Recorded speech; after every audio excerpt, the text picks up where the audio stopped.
Vidéo Kinshasa. Vidéo Kinshasa. Animateur à l'institution va respecter la constitution.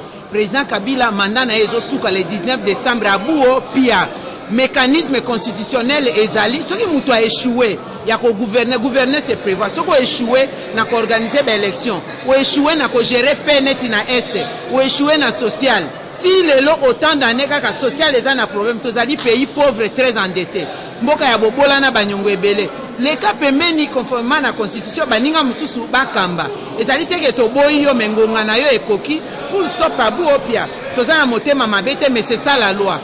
Dur à l'ex, c'est de l'ex. La loi est dure, mais c'est la loi. Budget ya mboka eza toujours mabe po mboka munene.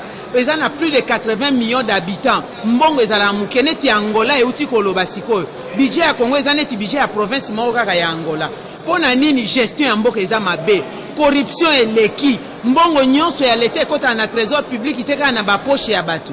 Na basaki ya me ya batu. Bazokende ko investir libanda. Ba mbongo na Panama pendant que biso na Congo tozoluka mbongo ko organiser ba élection, tozoluka mbongo gratuité à école primaire secondaire ezal, tozoluka mbongo pona banzela, tozoluka mbongo pona hôpital. Il faut une bonne gouvernance pour canaliser la recette publique ya mboka kati ya trésor public. Mboka na ba na diamana or.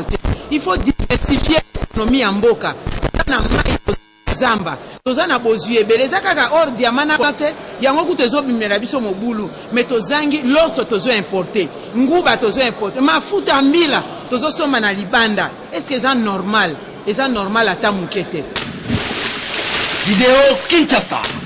Vidéo Kinshasa.